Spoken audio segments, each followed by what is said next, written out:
नमस्कार, आप देख रहे हैं न्यूज फॉर नेशन और मैं हूं प्रियदर्शन।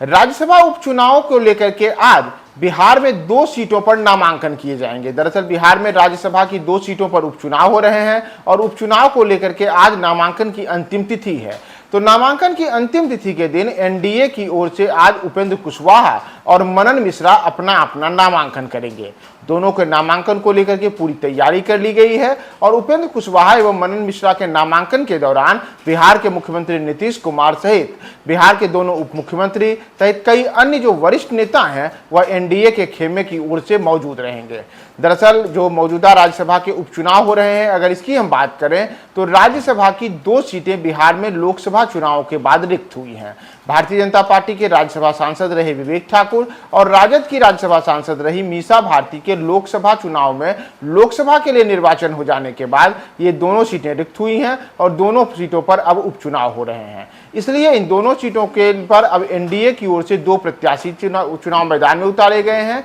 जिसमें एक तो आरएलएम प्रमुख उपेंद्र कुशवाहा हैं, जिनके नाम की घोषणा पहले ही कर दी गई थी। वहीं दूसरा नाम अचानक से भारतीय जनता पार्टी ने चौंकाने वाला दिया और ये मनन मिश्रा रहे। मनन मिश्रा जो कि सुप्रीम कोर्ट के वकील हैं और साथ ही साथ वे बार काउंसिल ऑफ इंडिया के अध्यक्ष भी रह चुके हैं। इतना ही नहीं, लंबे अरसे से वे अलग अलग सियासी दलों के साथ भी हमेशा से उनकी नजदीकियां रही हैं और इन सब के बीच गोपालगंज जिले के रहने वाले मनन मिश्रा जो ब्राह्मण समुदाय से आते हैं, उनके नाम को आगे करके भारतीय जनता पार्टी ने जहां तमाम जो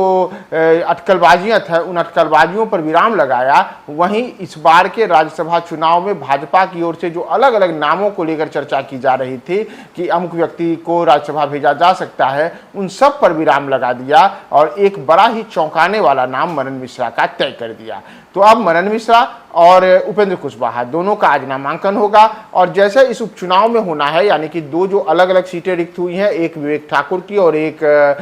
मीसा भारती की, तो इन दोनों का कार्यकाल भी अलग अलग समय अवधि में खत्म होगा। तो ऐसे में चुनाव आयोग की ओर से 2 भिन्न इसके लिए नोटिफिकेशन जारी किए गए हैं और दोनों सीटों पर जो नोटिफिकेशन अलग अलग जारी हुए हैं, इसलिए अगर जो चुनाव में मतदान की स्थिति बनती है तो ऐसी स्थिति में जो तमाम बिहार विधानसभा के विधायक हैं वे अपने अपने मताधिकार का प्रयोग 2 अलग अलग बार करेंगे। तो स्वाभाविक है कि एनडीए बिहार में सत्तारूढ़ है और एनडीए के पास पूर्ण बहुमत है। तो ऐसे में एनडीए के दोनों उम्मीदवार 2 अलग अलग बार अगर वोटिंग होती है तो दोनों का जीतना तय है। तो इसी कारण से इन दोनों उम्मीदवार यानी कि उपेंद्र कुशवाहा और मनन मिश्रा की जीत पूरी तरीके से तय है। दोनों का यहां तक कि निर्विरोध निर्वाचन ही तय माना जा रहा है, क्योंकि अब तक की जो जानकारी है, आज जहां की नामांकन का अंतिम दिन है तो उस दिन तक विपक्ष की ओर से पहले ही कह दिया गया है कि हम उम्मीदवार नहीं उतारेंगे और कोई अन्य शख्स भी चुनाव मैदान में उतरने को तैयार नहीं है। यानी कि इस बार के चुनाव में भारतीय जनता पार्टी की जहां बल्ले बल्ले हो रही है,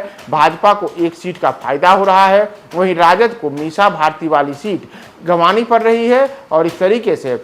राज्यसभा चुनाव में भाजपा और एनडीए इन दोनों को इस बार दोनों सीटों पर उनकी जीत तय है। मनन मिश्रा और उपेंद्र कुशवाहा का अब राज्यसभा जाना तय हो चुका है। दोनों का नामांकन कुछ देर में ही होने वाला है।